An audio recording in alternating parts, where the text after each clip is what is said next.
دنیا کے اندر مسلمانوں کا مقابلہ کفار کے ساتھ بھی ہے، مشرکین کے ساتھ بھی ہے۔ ایک لبرل طبقہ ہے، بڑے زور شور کے ساتھ مسلمانوں کے اندر گھس کر اسلام کو بڑا شدید نقصان پہنچا رہا ہے۔ وہ کچھ ایسی باتیں گھڑ کے لاتے ہیں اور جدت کے مزاج میں ان کو ڈھال کے نوجوان نسل کے ذہنوں میں اتارنے کی صحیح لا حاصل کرتے ہیں۔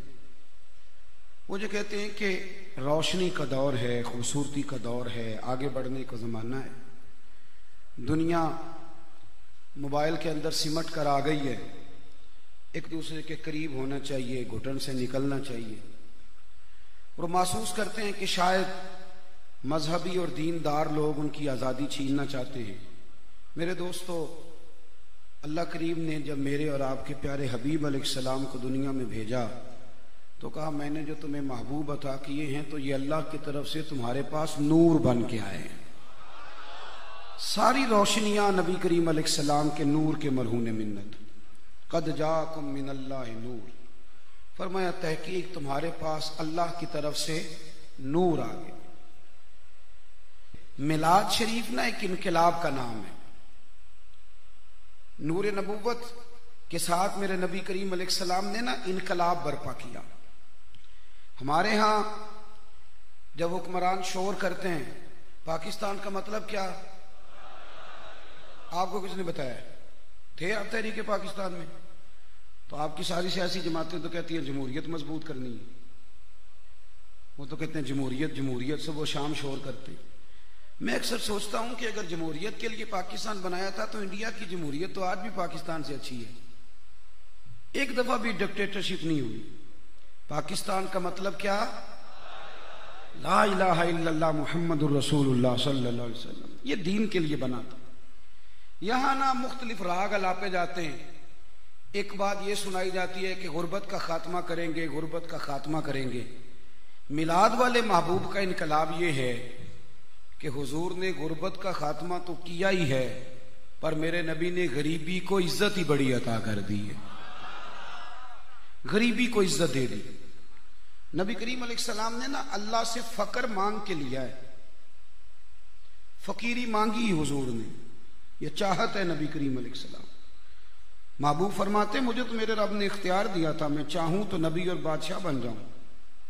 حضرت یوسف علیہ السلام نبی بھی ہیں، بادشاہ بھی ہیں، حضرت سلیمان علیہ السلام نبی بھی ہیں، بادشاہ بھی ہیں۔ محبوب فرماتے ہیں میں نے نبی اور بادشاہ بننا پسند نہیں کیا، میں نے اللہ کا بندہ اور نبی بننا پسند کیا ہے۔ یہ جو فقیری ہے نا، فقر، یہ 4 دن کھانا نہیں کھایا، مہینہ چولہا نہیں جلا، یہ حضور کی پسند ہے، نبی پاک نے مانگ کے لیا اللہ سے۔ الترغیب والترہیب میں حدیث موجود ہے، محبوب نے دعا مانگی تھی اللہ میری اہل بیت کو بقدر ضرورت روزی دینا، اور ایک روایت کے لفظ یوں بھی ہیں یا اللہ ایک وقت روٹی دینا، ایک وقت کا فاقہ دینا۔ فقیری تو پسند ہے۔ میرے محبوب کے میلاد کا انقلاب یہ ہے کہ صرف غربت مکاؤ پروگرام نہیں شروع کیا، بلکہ رسول کریم نے غریبوں کو عزت عطا کر دی۔ حضور غریبوں میں بیٹھنا پسند کرتے، مسکین بننے کی دعا کرتے۔ یہ وہ خاموش انقلاب تھا۔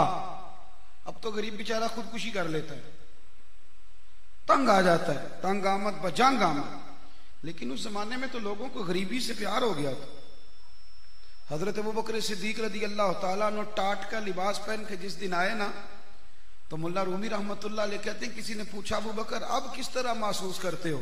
تو فرمانے لگے اگر یہ حال مدینے والے کو پسند ہے تو میں اس حال میں بڑا ہی راضی ہوں۔ یہ سمجھ لیں اس بات کو۔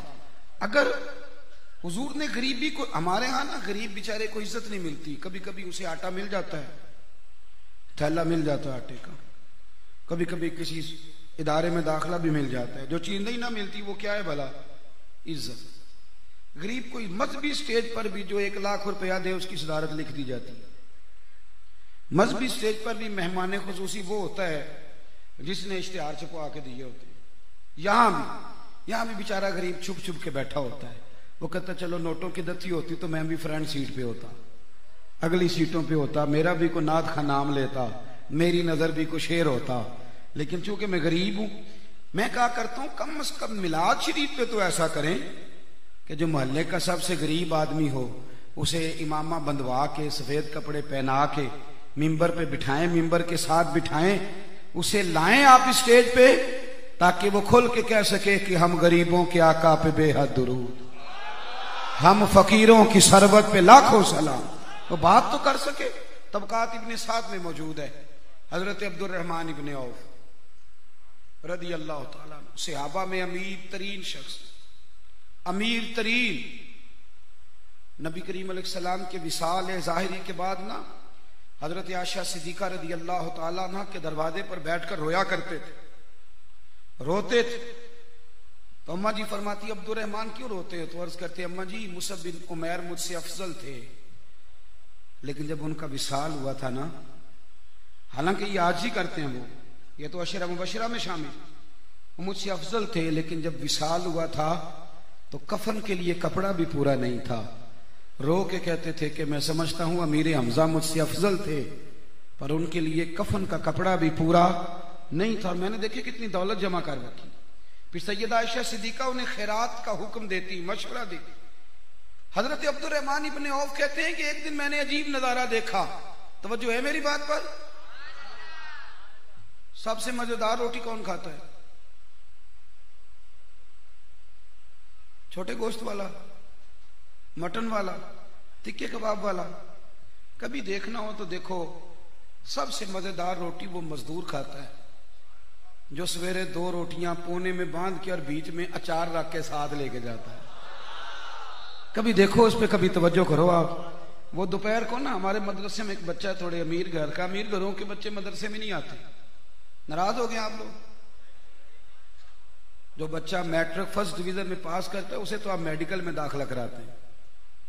اسے غریب محبوب کی غلامی میں بچہ دے جاتا ہے، پر اللہ پھر اسے یہ شان دیتا ہے کہ ڈاکٹر، انجینئر، پروفیسر سارے ہاتھ باندھ کے پیچھے کھڑے ہوتے ہیں اور وہ میرے نبی پاک کے مصلی پہ کھڑا ہوتا ہے.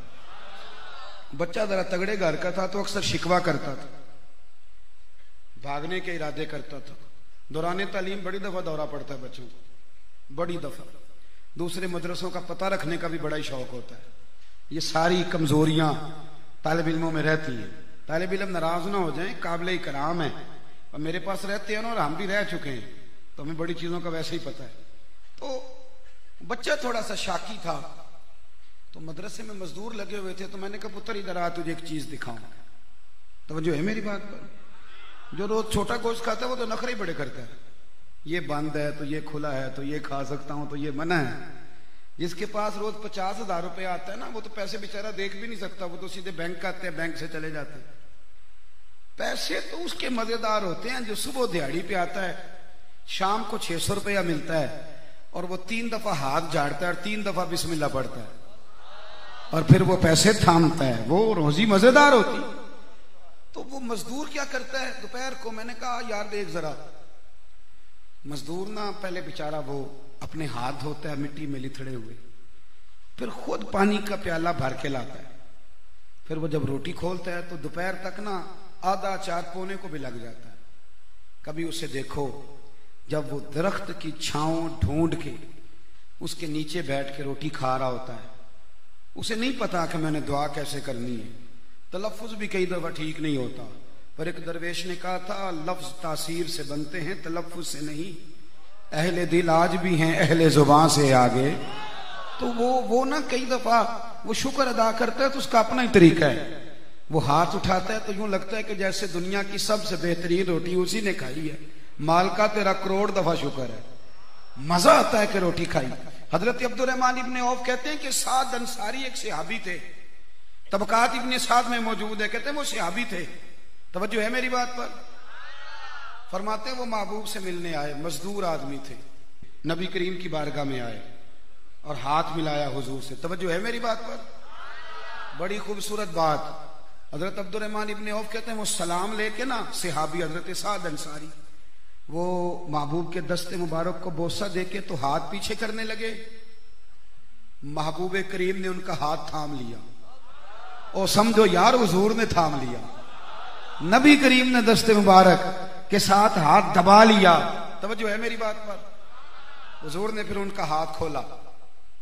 محبوب نے نا ان کے ہاتھ پہ دیکھا تو چھالے پڑے ہوئے تھے. دامان توکل کی یہ خوبی ہے کہ اس پر پیوند لگے ہوتے ہیں پر دھبے نہیں ہوتے. یوں کر کے نا کھولے نبی کریم علیہ السلام نے ان کے ہاتھ تو دیکھا کہ سرکار دو عالم علیہ السلام نے کہ چھالے بنے ہوئے ہیں. حضور نے فرمایا یہ کیا ہے؟ تو آنکھیں آنسو برسانے لگیں. عرض کرنے لگی حضور غریب آدمی ہوں, پھاوڑا لے کے کدال لے کے گویا کئی لے کے مزدوری کرتا ہوں. حضور چلا چلا کے چھالے پڑ گئے. حضرت عبد الرحمن ابن عوف کہتے ہیں میں نے عجیب نظارہ دیکھا. وہ محبوب جن کے قدم چومنے کو جبریل امین جھکیں, اس محبوب نے مزدور کا ہاتھ چومنا شروع کر دیا. اور فرماتے ہیں جب حضور نے ہاتھ چوما تو غریبی کو شانے ملنے لگی, مزدوروں کو وقار ملنے لگا. میرے رسول پاک کے میلاد کا کمال یہ ہے کہ حضور نے غریبی کو عزت دی.